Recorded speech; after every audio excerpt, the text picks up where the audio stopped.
హైదరాబాద్ నగర పార్టీ అధ్యక్షులు గోపీనాథ్ గారికి సంతాప తీర్మానం ప్రవేశపెట్టాల్సి వస్తుందని చెప్పి నేను కలలో కూడా అనుకోలేదు. ఎందుకంటే వారు జీవించున్నంత కాలం కూడా ఎన్నడూ తనకు అనారోగ్యం వచ్చిందని కానీ అది కూడా ఇంత తీవ్రంగా ఉందని కానీ ఎన్నడూ ఎక్కడ కూడా చెప్పుకోలేదు, ఎవరికి కూడా పంచుకోలేదు అధ్యక్ష.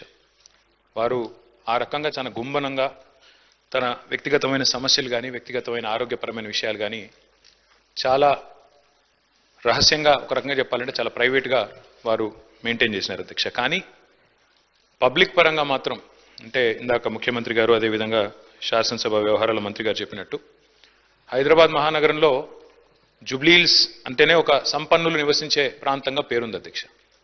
కానీ జూబ్లీహిల్స్ నియోజకవర్గం పరిస్థితి చూస్తే దానికి పూర్తి భిన్నం అధ్యక్ష. పేరుకి జూబ్లీహిల్స్ నియోజకవర్గం, కానీ అక్కడ ఉండేది మొత్తం కూడా పేద ప్రజలు. ఎందుకంటే పేరుకి జూబ్లీహిల్స్ నియోజకవర్గం అయినప్పటికీ అక్కడ ఉండేది బోరబండ, రేమత్ నగరు, షేక్పేట, ఎర్రగడ్డ, వెంగళరావు నగరు, ఈ రకంగా మొత్తంగా ఒక బస్తీలు, స్లమ్స్తో కూడిన ఏరియా అధ్యక్ష.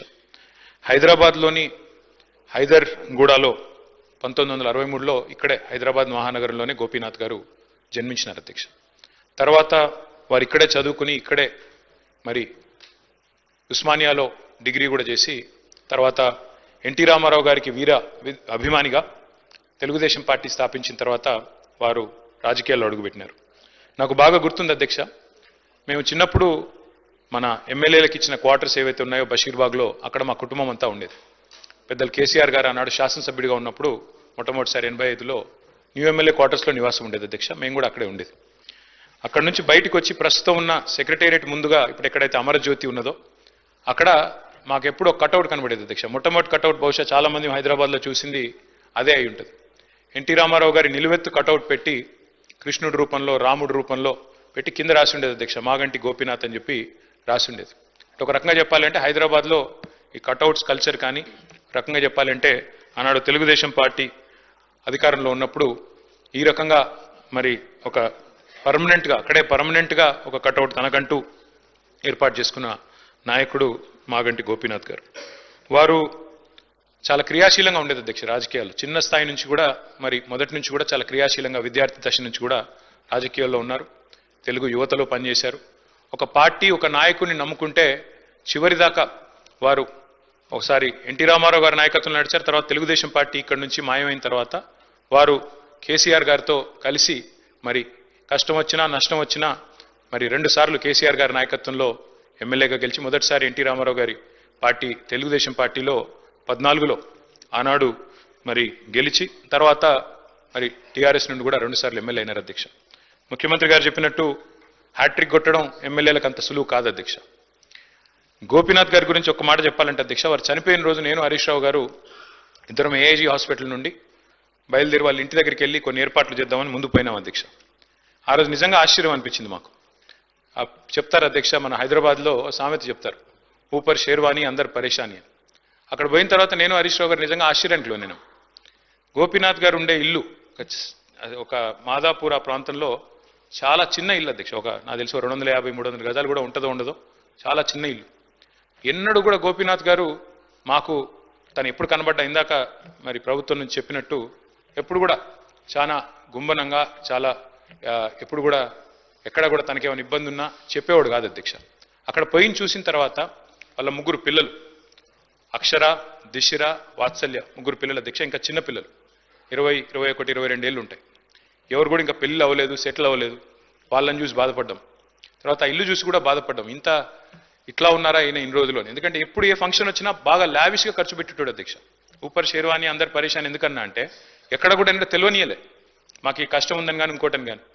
తెలంగాణ ప్రభుత్వం ఆనాడు బతుకమ్మ చీరలు అనే కార్యక్రమం మనం 2016-17లో ప్రారంభించినాం అధ్యక్ష. కానీ అంతకంటే ముందే గోపీనాథ్ గారు తన కాన్స్టిట్యున్సీలో బతుకమ్మకి చీర పెట్టే ఒక సంస్కృతిని కూడా తీసుకొచ్చింది గోపీనాథ్ గారు అధ్యక్ష. మనందరం గోపీనాథ్ అని ఇక్కడ పిలుస్తాం కానీ ఆయన మొత్తం కాన్స్టిట్యున్సీలో మాత్రం గోపన్నగానే పిలుచుకుంటారు. ఎక్కడ పోయినా, ఏ డివిజన్ పోయినా గోపన్న అని మాట్లాడతారు. ప్రజల్లో నిత్యం మమేకమయ్యే వ్యక్తి అధ్యక్ష. ఒక చిన్న ఎగ్జాంపుల్ నేను మీకు చెప్తాను. రేమత్ నగర్ డివిజన్లో ఎస్పీఆర్ కాలనీ అనుకుంటా, ఎస్పీఆర్ హిల్స్ ఏదో ఉంటుంది అధ్యక్ష అక్కడ పేరు. అక్కడ ఒక 5 ఎకరాల స్థలం ఉండేది అధ్యక్ష. ఒక క్వారీ ఉండేది.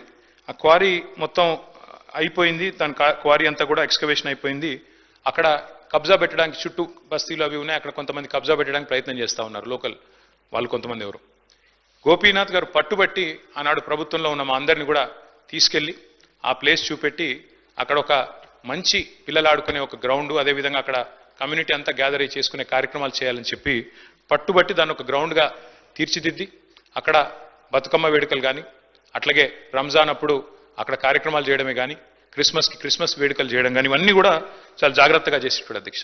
దాంతోపాటు అధ్యక్ష వారు మరి బతికినంత కాలం ఒక మాస్ లీడర్గా ప్రజల మధ్యనే ఉంటూ ఎప్పటికప్పుడు డైనమిక్గా తిరుగుతూ అర్ధరాత్రి సమస్య వచ్చినా అపరాత్రి సమస్య వచ్చినా అధికారులు వెంటనే సంప్రదించి పనులు చేసి పెట్టే ఒక మంచి మనస్తత్వం ఉన్న నాయకుడు అధ్యక్ష.